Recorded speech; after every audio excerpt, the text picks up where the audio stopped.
Hi, everyone, and welcome to the TimingResearch.com Analyze Your Trade, episode number 111 for February 4th, 2020. My name is David Kosmeter. I'm the creator of TimingResearch.com, and today we will be discussing your trade ideas. So over the last few days, about 40 people submitted up to 5 symbols each, and I've put the list together of the top symbols that we're going to talk about today, and we're going to go through as many of those as we can. So we are broadcasting this at 4 p.m. Eastern time, and also so this will be available on the Timing Research YouTube channel, the recording, and also on all the different podcast networks as an audio-only podcast. So today I have arranged for Norman Hallett to join us. It's the first time for him on this show. He's been on the other show a bunch of times, so happy to have him here on Analyze Your Trade. And Jim Kenney will be moderating, so I'm going to turn it over to Jim. Okay, thanks, David, and thanks everybody for being here. Big wild day the last 2 days, big turnaround. And so there is a lot to talk about, and there's a lot of great symbols you guys have submitted here as well. And not everything that's turned around is turned around to the upside, so we'll get to that with number one. Before we get started, let's find out who's speaking here. Right now we've got Norm Hallett. Norm, give a little background on yourself, could you? And a little bit about the company that you're running down there. Oh, there he is. Hi, Jim. Thanks for having me, and thank you, David, for having me. My name is Norman Hallett. I'm really all about the mental and emotional issues of trading, but and I don't do this analysis much because people don't look to me for that mostly, although as a trader, this is really where my love is. And although I focus on the mental and emotional issues for traders, it's born from my own mental and emotional issues when I was trading, and which stopped about 25 years ago when I started really doing some mental type trainings and utilizing that area. And in the process of helping traders with their mental and emotional issues to stay on track with their trading plans, it was obvious that some of them had very lousy trading plans with very little in the way of risk management and very little in the way of real rules. And it shocked me so much that I stepped away and created what I call simple trading plans, which is really my foothold in the trading part of the industry. So when I do my analysis here, it'll be really from the aspect of the simple trading plans that I have using, and in fact one in particular called the Loaded Gun, although there are many, there are 3 others that we sell in a package that really should go first. But I think, listen, I love trading, and there are a lot of, and Jim, you've met them as well as I, a lot of people that suggest what to do with trading, and they really don't have any, they're not really trading themselves anymore, which always surprised me. I can't stop trading, so this is going to be fun for me. Okay, sounds great. And at the end of the broadcast, you're going to let everybody know how to get a hold of you and go through some different things that are available, right? Sure. Okay. All right. Well, like I say, we got 15 names here. We're going to go through about half of them. Then we're going to hear what Norman thinks as far as some of his personal ideas. But let's get started with what you guys have submitted. And the first one is GLD, which is obviously a proxy for gold. And after having a very, very big run-up lately, it did roll over a little bit here today. So what are you seeing here, Norm, in GLD? Well, what I'm looking at here, this is a very confusing look here. There are counter influences. Firstly, I'm looking here at a weekly chart in gold, and you can see that we're defined in the upward area. I mean, we look like we're going higher here. We're above all the moving averages that I watched, the 20 in yellow, the 50 in blue, and the 200 in purple. You can see how we spent a couple of years, whatever, it's 18 months or so, just figuring out which direction to grow. We broke higher. And this 8-bar, the white is an 8-bar exponential moving average, and it's something that I use in our simple trading plans, and one of them specifically that really give me a good guidance. I watch for certain formations, And when they pop up, I'll show them to you. But and that's what you're looking at the top part of this chart. And the bottom is the RSI. And I think you know HEMA Ready, right, Jim? Mm-hmm. Yeah, sure. HEMA, this is HEMA's work, and I love her stuff. Mm-hmm. For those that aren't familiar with the RSI, it's proposed to be one of the few leading momentum indicators. I'm not sure that that's totally true. I think it can be argued that it's kind of an at-the-moment thing as opposed to looking too far backward that a lot of indicators do. But just for this discussion today, these green lines, we have. She calls this is where momentum will be on a bullish.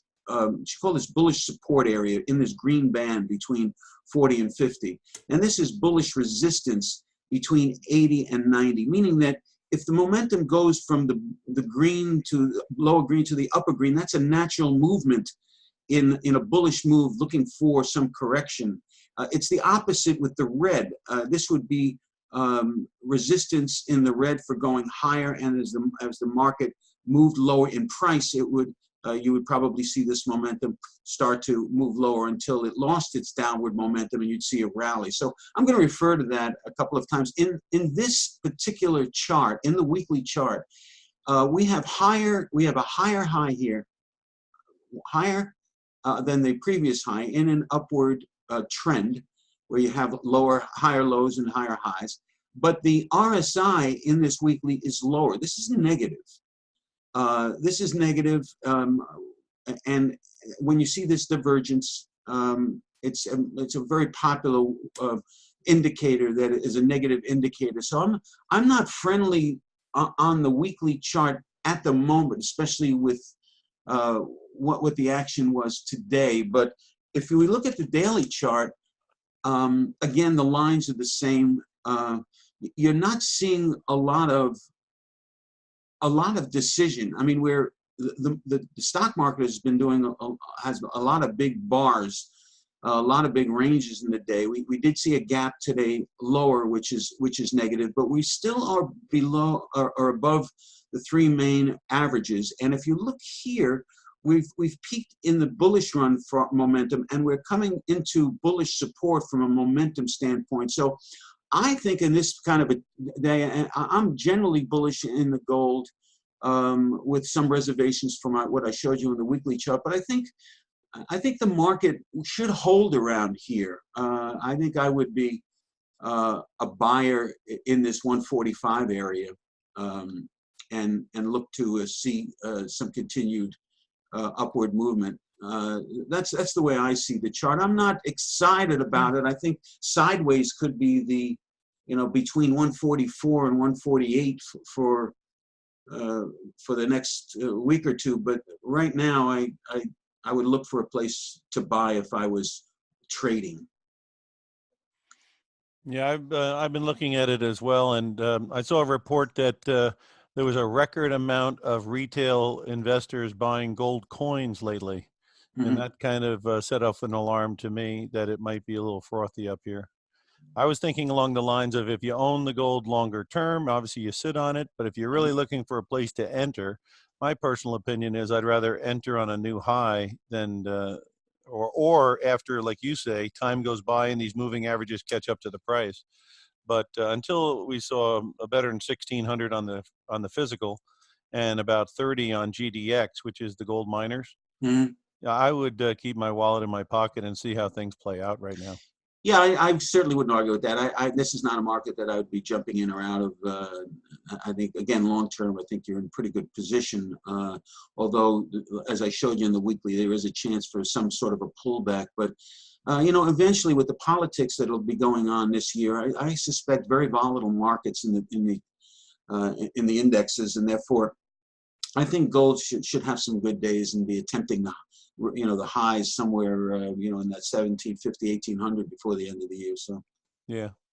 With regards to a metal that might be worth taking a look, if you believe in the PMI number that came out where we broke above 50 again, it would be the copper area, because it had come down to 250.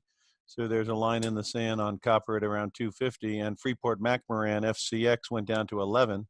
and it has kind of sharply turned up from there. So the 250 copper is not a bad line of defense, and $11 on Freeport McMoran might be interesting because, if the PMIs are going to stabilize and move higher, and if this virus is transitory, it could have an effect on this, don't you think? Yeah, I do. And here's the copper chart here.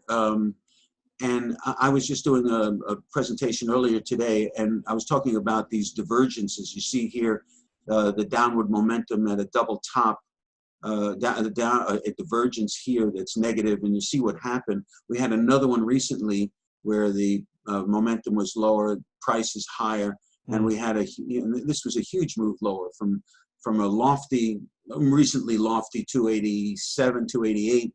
All the way down to its current 254. That's a 7,500 on one position in literally 2.5 weeks. So, but here we are at an area of support, I think, and right down here, we're at HEMA's support area where we may start to see some upside. But I think I would wait to cross the 8-bar exponential moving average before getting in. But yeah, I think I'd be looking for something on the rebound, because if not, this is the kind of market that could go much lower. So yeah, this is a great tradable market, I think. Yeah, it looks like it. Okay, well, we went through that one. How about SWKS? All right, let's get to that.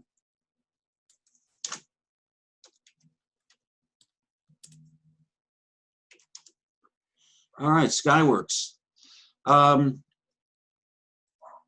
Well, again, we've got some support on our moving averages. Although I'm not a huge follower of. I think when you get to the 200, that has more meaning than 50, which has more meaning than the 20, which is in gold.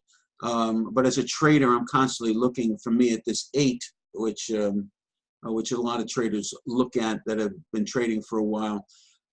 This gap movement today, where we gapped higher, is trying to usurp, or has usurped, this 8-bar moving average, exponential moving average. But this right here is worrisome when you have this kind of a crossing. We also, here we have the divergence again, where you've got a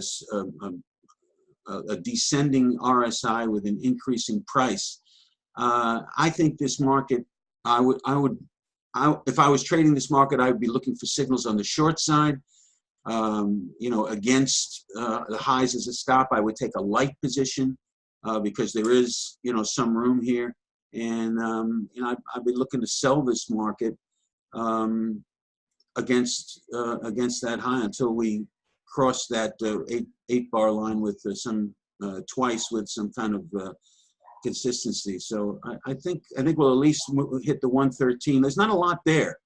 So again, this is not one of my favorite markets. I do love the divergence here, but that would be my thinking. I would approach this from the short side. And this is the semiconductor sector, which obviously has gone through the roof this year, and is also, as you can see, extended from the 200-day moving average. So there's those type of risks, but you can't fight the tape. This thing has been a place where people have been pouring money all year long. Yeah, no, there's no question. And you got to look at the support in this area. And if I showed you the chart, we go all the way back. This 100 is a stopping point more than likely. And of course, the RSI looks like it's getting a little bit of support here. So yeah, again, not a market I would be jumping into, but I think for now it's probably a stay away. Well, here's a company that on the TV, they were saying we had a blow off top yesterday. So they were at least a day early. And they may be right if they did it today, though, because it didn't go home anywhere near the high. This is Tesla, TSLA. And at one point today, almost hit 970. But according to my screen, it went home at 884. So somebody decided to get out of the taxi. And obviously it's beyond reason as far as valuation is concerned. So what are you thinking on Tesla? Well, Jim, this is a market that I have not been in, and I'm just as, when you live each day watching a market go up the way this has, it really revives your interest in making a lot from a little, especially with small accounts. Right. But I think the most important thing to look at here, well, there's two things. One is that this is the first stock that I've seen having this hyperbolic move. That's a high order tech stock. Tech stocks and bio stocks, they tend to crawl. In fact, they tend to dip. Remember Tesla not too long ago was in the mid 200s. You can see it here. It dipped to almost, I guess that was below $200 in here. $179 not too long ago, 6 months ago, and 7 months ago, and this is the kind of movement that can happen. Now, this doesn't look like much, but of course, the size of these candles have been reduced because of the action that we've seen. But this kind of hyperbolic move could see Tesla at 2,000. I mean, that's my thinking on this. Yeah. I'm not in yet. I don't know that I can get in with this kind of risk the way I trade. But this kind of there are people looking at the doji, and I think if Nissan was here or Steve Bigelow were here, they would emphasize the fact that this doesn't mean that the market is turning around, this doji. It just is pausing, and I think that's where a lot of traders make a mistake. This thing could just continue to take off just as it is with a pause. So this is not a reversal signal. You have to see a movement one way or the other in order for either breaking the low with convincing. I mean, I know that you're a gap guy. I've listened to you before, Jim. Yeah. And I know that you're looking at this gap, maybe even this gap, or maybe even this gap. Yeah, breakaway, runaway, and exhaustion. But you've seen them also go in series. I mean, I'm saying, 2,000. This is a special situation, that's for sure. It is, and I really haven't kept on the news. I'm such a technical guy, but I guess they made money for one of the first times, and they're producing cars without hang up, right? Is that what's going on? No, basically, I think it's the fact of their battery life, of course, and then they got the Shanghai plant going very quickly, and I think it's the ESG type of investing, environmentally sound. That is bringing, like BlackRock came out and they're 5.4 trillion or whatever they are, maybe $6 trillion of assets under management. And they're saying they're going to be favoring the people that are environmentally favorable companies. So this is the poster child of, favorable environmentally. And they were very surprised, people, how quickly they got the Shanghai plant open. And, their air out there looks like, exhaust pipe air. So, there's a real need for them to go electric. And so I think people are getting into this thing because it's 58 million shares today versus 10 million average over the last 200 days. So this isn't Johnny Lunch Bucket buying here. There's some big people, big money coming in here. And I think they just want to own this asset because they think this guy's going to deliver the stuff in China. And they think he's got this battery that everyone's going to want. Yeah, and I just wanted to point out this hyperbolic type move in these types of stocks. But the background to this, and I think we've talked about this, Jim, before, is that we are moving from the industrial revolution to the technological revolution. And we are now the technological, this shows me that the technological revolution has a foothold now.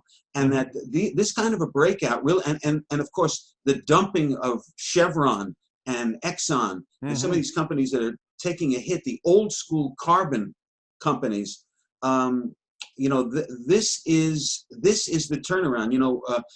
Manufacturing jobs in the United States are going elsewhere, even though we're trying to push it. We're trying to keep people here, but we're going against the grain. That we've got to retrain as America, and we're doing a lot of that into into the tech and the biotech areas. So yeah, I mean, this move really this is really the release of the technological age showing its colors, and there's going to be more of these. Yeah, and this also could be technical in the fact of how much stock is out there floating. And of course, if you get this kind of volume on the buy side and there's no sellers, you're talking about people that are definitely going to raise the offer if you have to stand in front of it and take it open sell. The guy comes in with 58 million shares today. You're going to raise the thing to $960 and then take the action in and then hope that the volume dries up, which it probably did at the end of the day, and it falls under its own weight. Yeah. It kind of looks like that was the merchandising operation today. Raise the offer, get the volume done. Volume dries up, falls under its own weight. That would be pretty much the scenario that I'd paint for today. Yeah, and I think if you look at these, you look how it's staying in the bullish support area, even though the market was descending. It was flat. And look, it was flat again. It gives you a different picture when you're looking at the size of these candles. But this was not unseen by professional traders. They were looking for it to go, and they got what they wanted. Yeah, you would say pullback to close the gap would be one possible support, and then a pullback to fill up that other gap. So somewhere between 600 and 680, and then of course 780 and 830 would be two areas where you'd probably monitor to see if it'll hold. Yeah, and this is one where this is a vote for those people that have been buying and holding.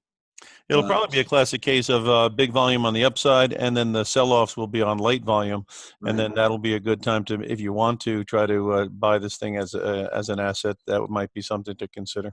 Right. Anyway, it's definitely a wild one. So wear your seatbelts and your crash helmets when you get in here, because there's no assurance that whatever's been going on for 48 hours is going to continue.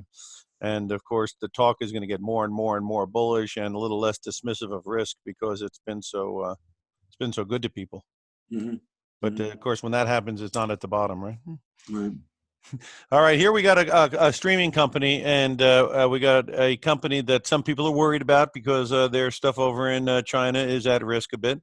But today there was no problem. It was up 2.5%, and I see in the aftermarkets it's up 375. So they came out with earnings today, and I'm sure they probably did pretty well.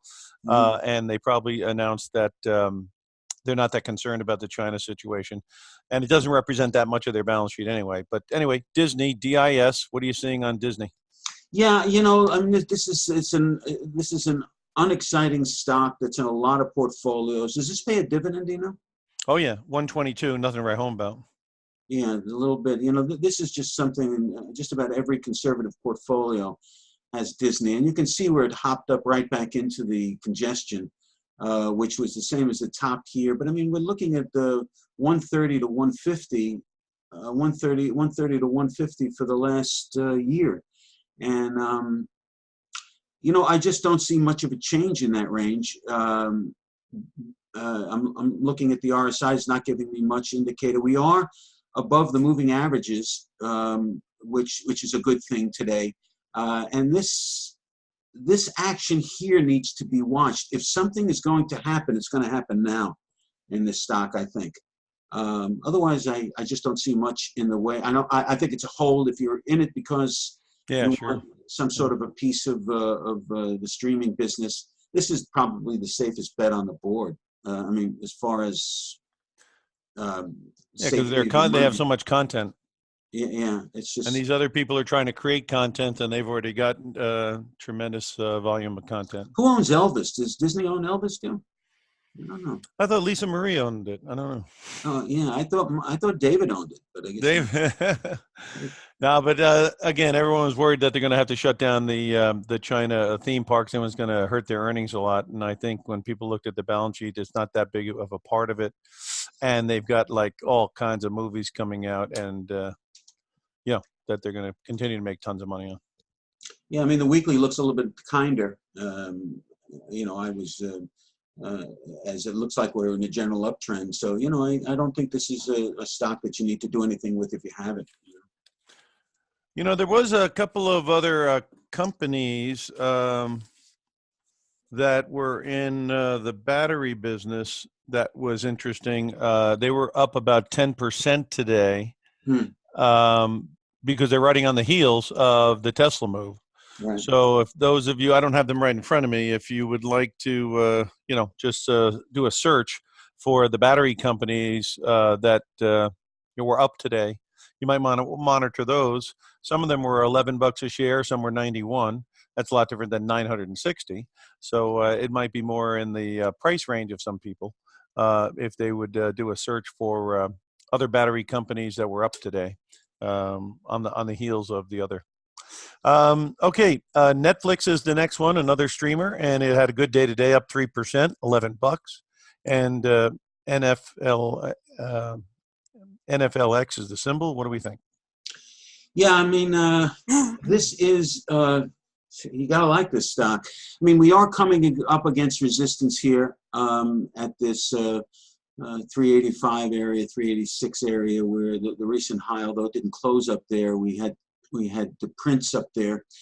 And we are, this really, I was looking at this today, and I was talking about this particular movement here. This, again, is another divergence where you've got the momentum coming down and the price going up. This is a signal in one of our simple trading plans right here that would have gotten you in for this gap. And look how long it took to close that gap. It took over about 7 or 8 months to get through that. But this from here to where we would have gotten out in our system was a $7,300 move on 100 shares of stock. It's a big move. But look at this. Look at this bottom. Look, I mean, it's not even it's a round. This saucer. Kind of, yeah. I mean, like a saucer, a gigantic saucer, and against an old bottom. Boy, I tell you, if this thing makes new highs, we'll come up to these old recent highs, and then we're looking back here at, we're looking at 4.25, 450, because this is the kind of launch pad that stocks can really move. So the knock on this one was that their growth of subscribers in the U.S. was not as great as they thought, and the ones internationally were growing tremendously, and also their cost of content was very much, a negative when it went down in this correction. But after that correction, I think people are resolving that the subscriber base is still enormous and growing, and they're feeling that they'll get their content under control, and that's why it's back up to the races again. What do you see here, Jim, with this? If I drew a trend line here and one over here, I mean, this thing is looks really like a little pennant, right? A pennant, and it's got, you've got a little high. I mean, this thing could be explosive. Yeah, no doubt. Yeah. So, and people love the subscriber base. Go ask people who bought into Amazon. Once Amazon announced 150 million people are doing Prime, that stock blew through 2,000 and 2050 like a knife through butter. So the investors do like to hear ongoing revenue. And one of the reasons they didn't like Google so much was they came out and said only 20 million are using the YouTube. And they were looking for a much bigger number on that. So, the Netflix, has very large subscriber base. It's growing, and it's growing internationally, and investors really love that stuff. So, that's why it's got a pretty darn good bid. Next one is Baba. Baba got nailed during the virus, and again, it is isn't it the Google for China? Yeah, it is. And obviously, people aren't going to let it stay at 200 very long. So it's right back up in their face. What are you seeing on Baba? Well, I think I can give people a tip. AliExpress.com. If you haven't been to AliExpress.com, Alibaba is I have had a side business for a while with selling things on Amazon. And I think I bought 1,000 coffee presses. And I went to Alibaba because that's where they're made. That's where you sell in bulk. And I think when people buy in bulk, there's always an overrun of 30, 40 pieces. And sometimes they'll sell those separately on AliExpress.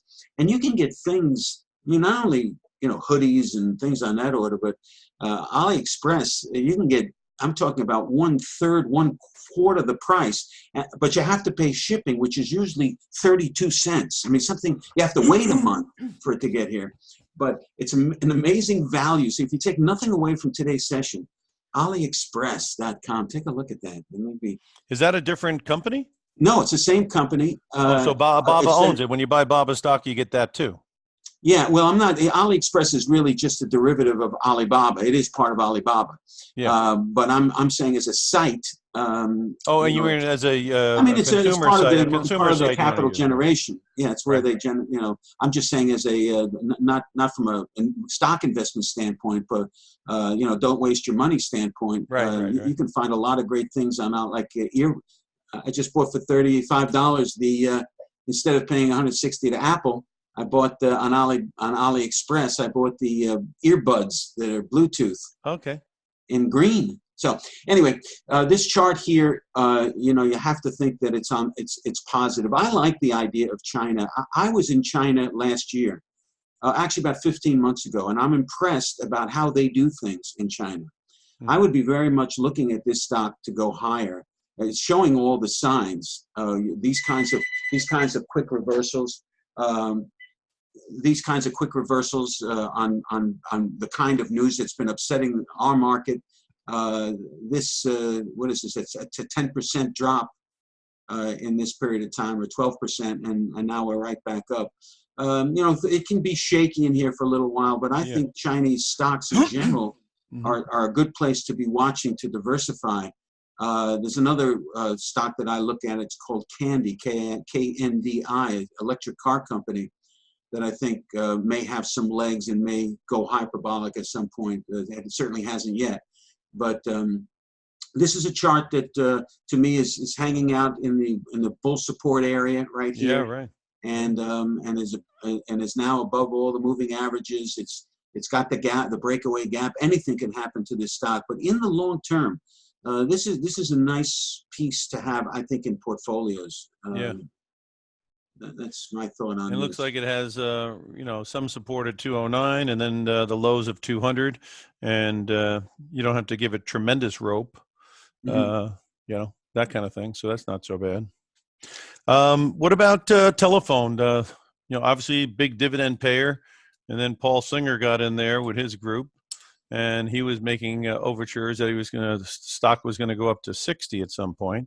Still in the 30s, so plenty of room to go, and not up there yet. Today, up about almost 2%, and I'm showing about a 5.5% dividend. So what are you thinking about AT&T? Yeah, I cheated and looked at some of these stocks beforehand before we went on the air. I guess I'm actually supposed to do that, but I am not friendly to this market. It's just my opinion. It's not the kind of market. This is not the kind of chart that, to me, moves higher.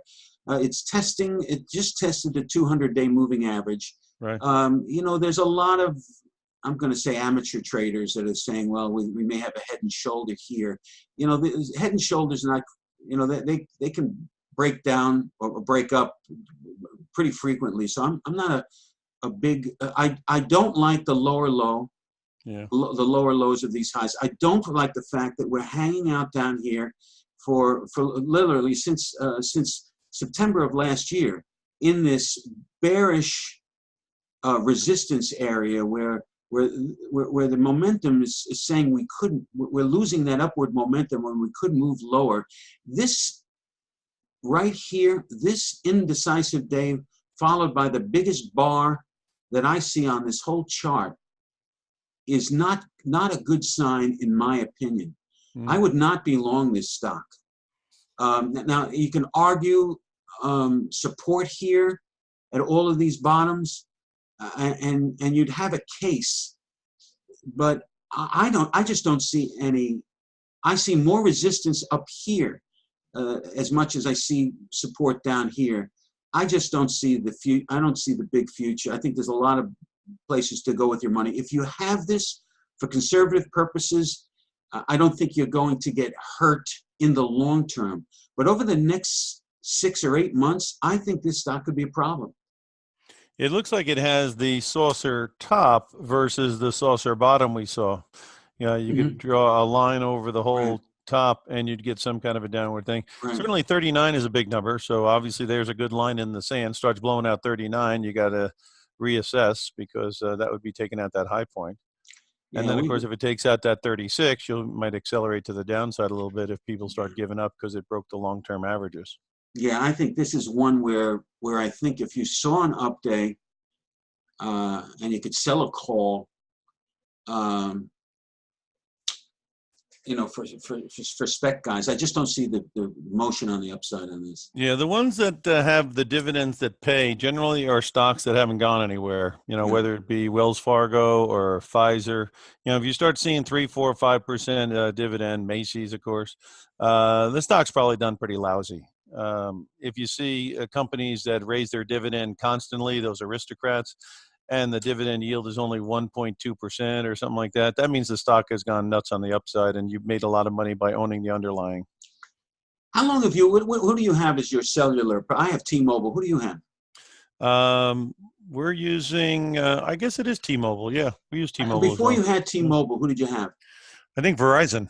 Verizon. I guess my point is that I'm very slow to stop. I was with the company, I think, 10 years before I realized I was way overpaying. And I mean, people tend to stick with at least the cellular aspect of AT&T for a long time before they'll quit. Yeah. But I think this company is susceptible. That's what the chart's telling me. Zoom. ZM. We better say something good or they'll disconnect us. I was going to say. I'm sorry, man. Well, I tell you right now, today it had a little bit of a rough day on a good tape, so that's not a good sign. But lately it has gone pretty good from 60 to 90, and 60 to 90 is not so bad. This is a relatively new offering, so it's had a back and forth year this year. Yeah, we're seeing I think we're seeing this from its inception. Yeah. This is the entire chart of Zoom, and of course we're now strongly over its initial offering price, although looks like we want to check that one more time. I mean, we're over all the moving averages. We had that extensive staging day. We started higher today. We pulled back. I like the company. I guess I'm a little bit biased. I think they're doing a great thing as far as corporate communications, separating meetings from webinars. I don't know how many of you out there use Zoom, but you could use it on a personal basis and have family meetings and so on. I think it's free for that kind of a thing.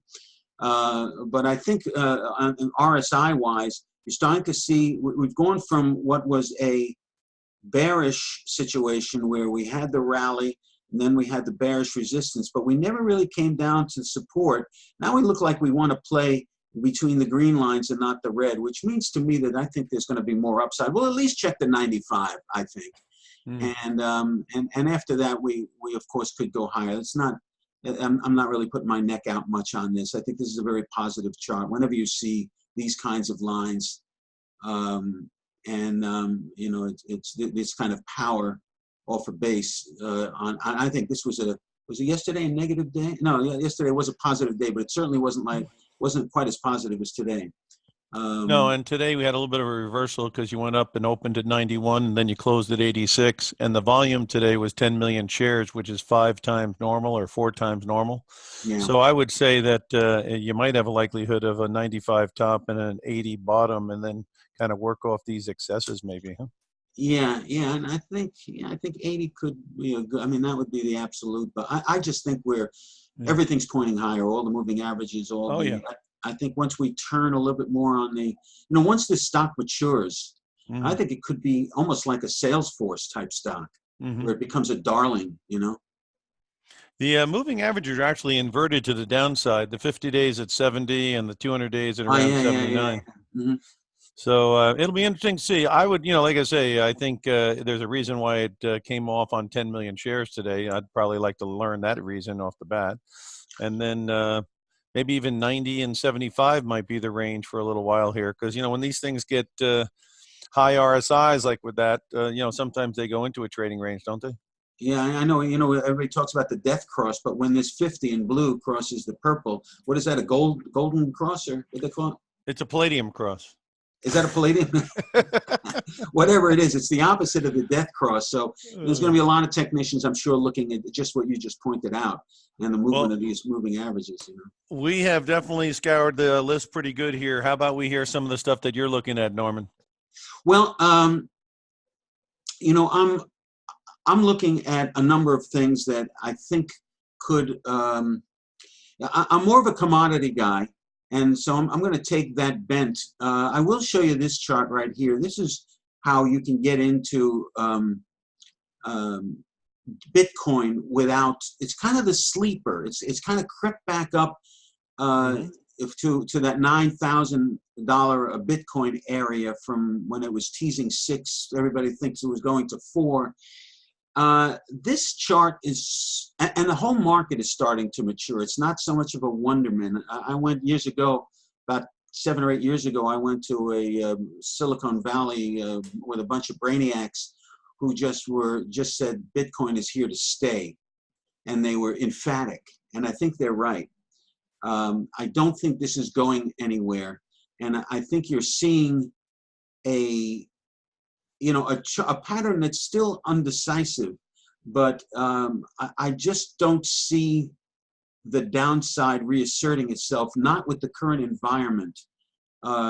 People say that the grayscale, which is really mimics the price as well as you can, it has an emphasis on the near-term futures contract that now trades in the futures market. But I think this is a friendly chart where we're about to have the platinum cross, as you say, and I just think that there is upside to this that may be unexpected. This is the kind of thing that could turn into a nice big round scoop and challenge the old highs. Up here would put you back into that 20,000 area for Bitcoin. So I think there's a lot of things that. So I'm watching this chart. This is a great way to play the Bitcoin market without having a wallet. Or this is for people like me that don't want to get into the wallet. Although I do have a wallet, I do have a Bitcoin in it. But it also looks like it's got a very nice support at 8, so you have a good line in the sand to work off of. That's an excellent point. Yes, and this can be an explosive market. So that's one market that I'm looking at. I also we saw the copper, kind of brought that up.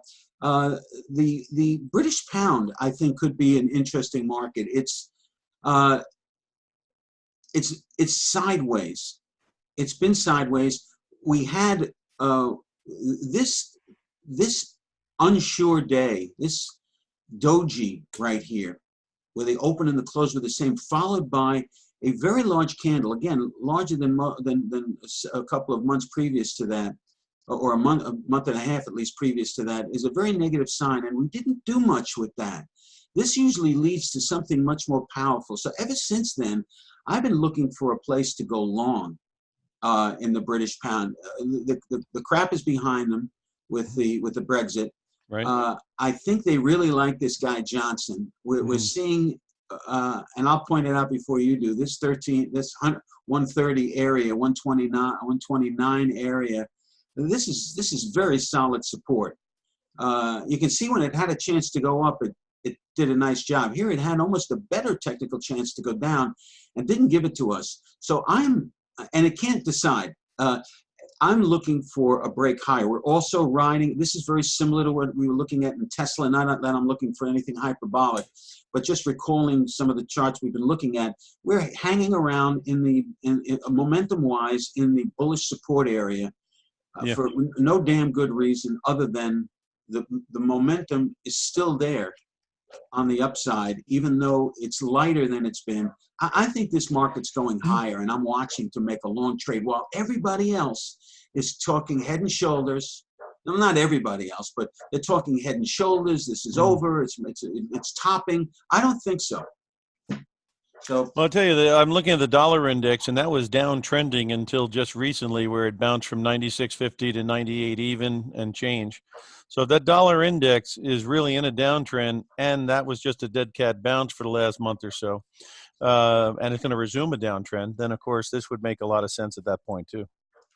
That was an old chart. Here's the current chart, and you can see how.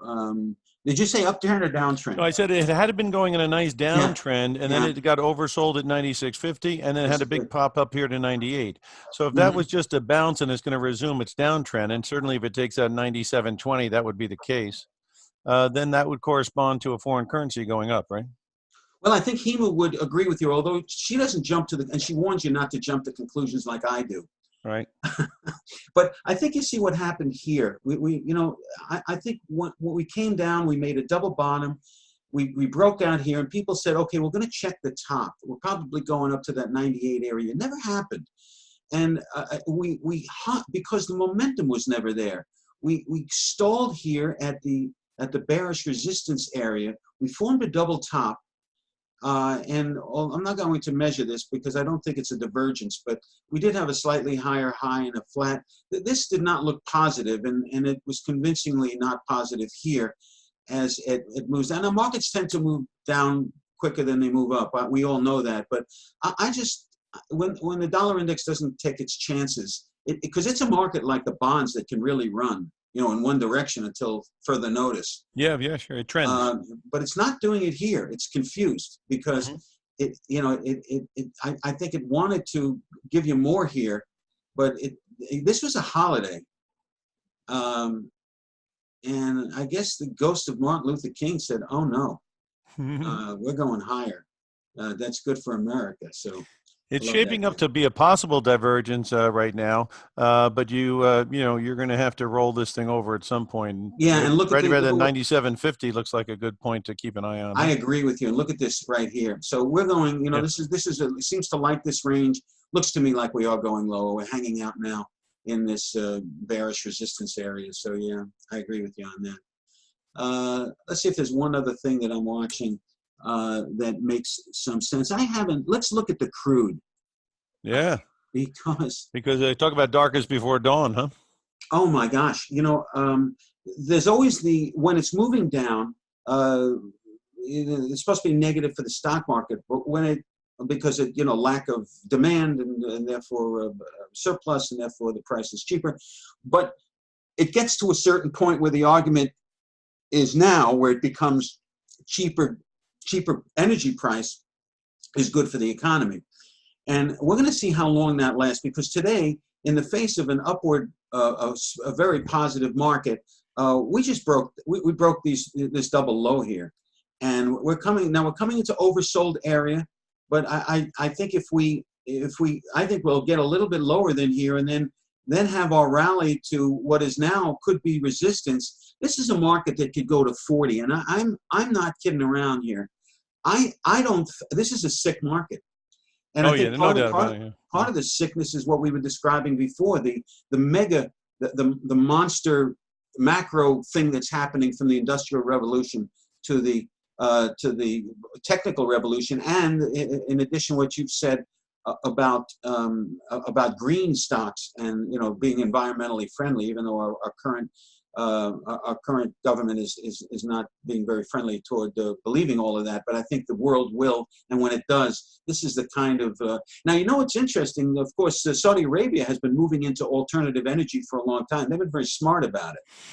For the last 10 to 15 years, they've been doing windmills and solar, and so they understand the value of energy in whatever form. And I think they gave a signal years ago that we've got to look to something else besides higher prices in crude. Yeah, they couldn't have given a bigger signal than selling off their oil company, which I thought last year was the reason why you were going to get a rally, because I didn't think they wanted to sell Aramco into $30 oil and get $2.5 trillion. So what they needed to have some up move in the market so they could sell this stock and get it done. $2.5 trillion they got by selling that thing.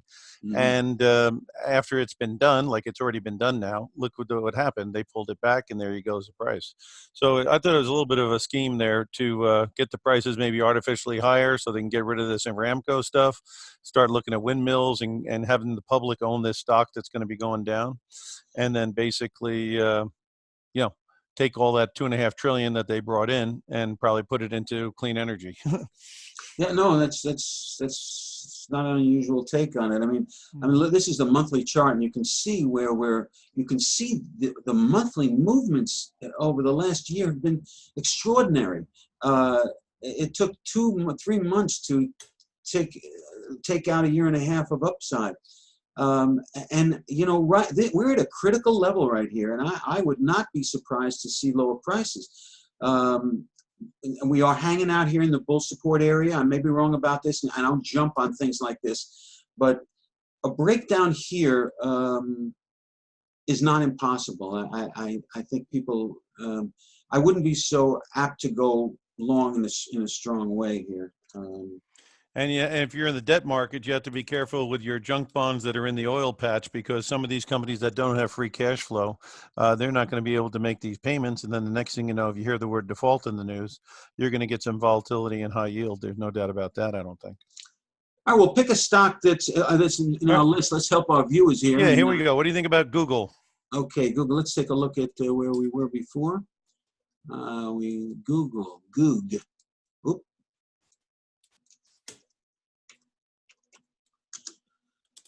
Well, yeah, this is a nice looking stock. I mean, I think this is a daily chart, of course, and you know, we're flattening out on this 8-bar. So the shorter 8-bar exponential average, the short term looks slightly sideways, but we're above all the averages. We're in a very strong uptrend where we're coming down from the bull resistance area. I think any move lower that shows support, we could see a really nice move higher. So I would hold my water on the stock right here, looking for a little bit more. I mean, again, I like to plan what I see. It gives me confidence. If it doesn't, you know, I have 20 plans going in my head for different stocks and different commodities. Some of them are going to work out, and and it'll be based on how I view the market. If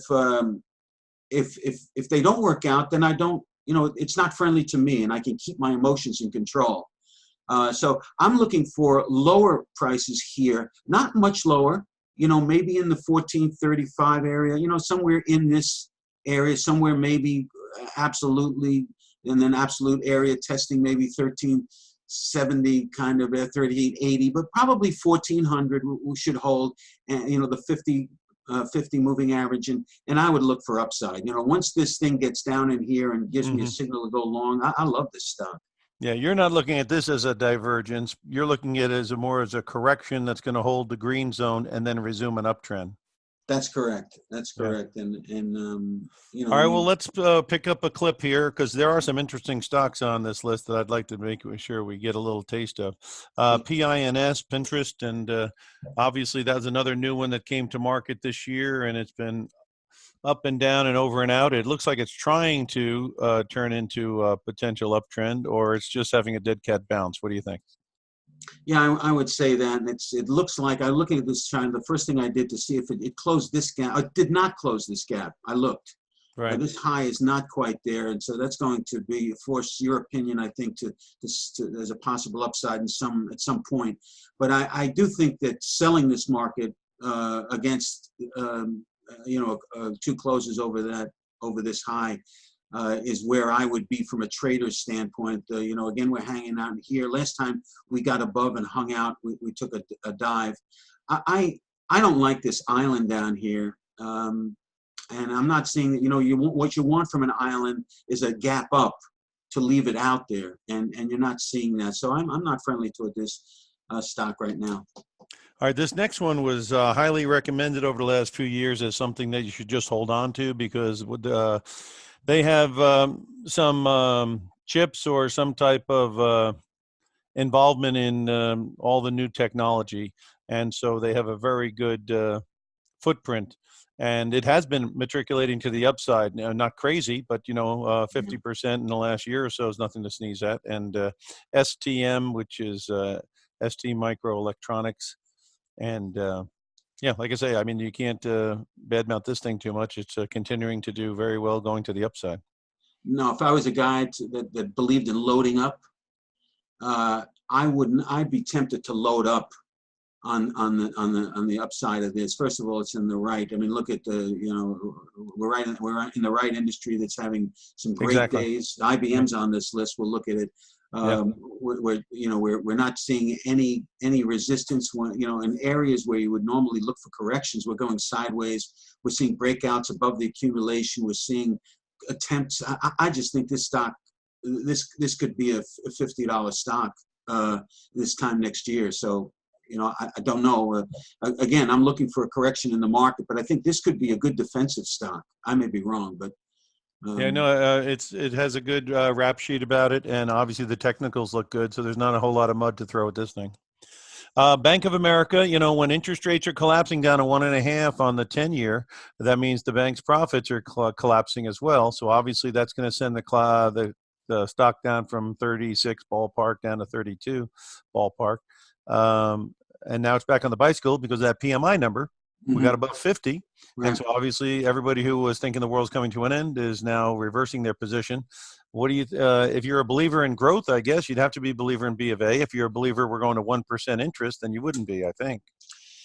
Yeah, I'm not a fan of this stock for this, you know, for the obvious technical reason here, this rounding top and, you know, its inability to show me force. Although we're starting to see some candles, but when you see a preponderance of red candles like this, you see them during negative times. I'm not friendly. I think interest rates are more likely to go down the next time than up. And I'm in the Then you wouldn't be one of this. The other thing I saw the CEO Monahan bragging about how the credit quality of all their loans is very, very high, generally speaking.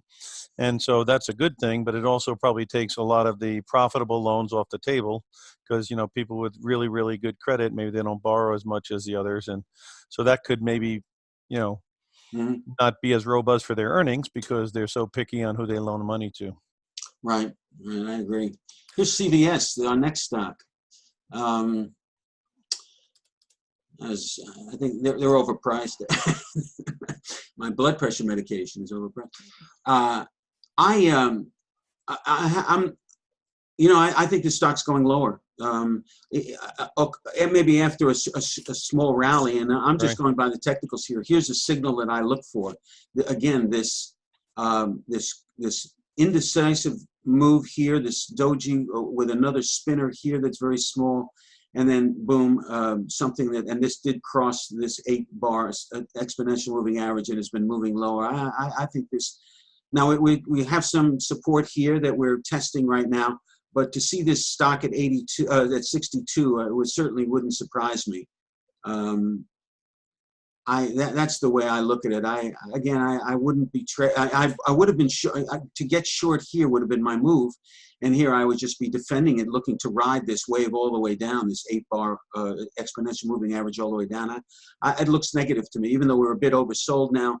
Days like today could ease that pain a little bit, and we can start heading lower again. So I'm negative on this. This next one is really in the news because they changed CEOs, and the guy who took over is a real expert in the cloud business. And there are some people who think the next type of big profitable area is going to be edge computing. And it could be a possibility that maybe IBM could make Red Hat very profitable and also bunny hop over these people that are doing cloud and maybe take the lead on edge computing. Anyway you slice it, it looks like people believe. So what do you think? Yeah, I'm a believer too. You know, this is one of those dead names that nobody cared about, and all of a sudden they revived from the dead. They've made a lot of moves quietly. We're moving against a triple or quadruple bottom, whatever you want to call this. If you count this, we'll call it 5 bottom.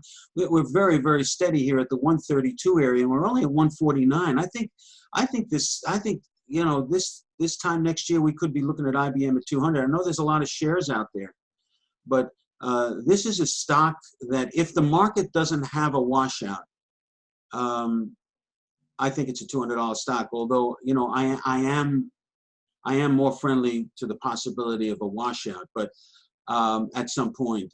So you have to look at this. You know, traders have to look. But I think people looking long term, this is a nice stock.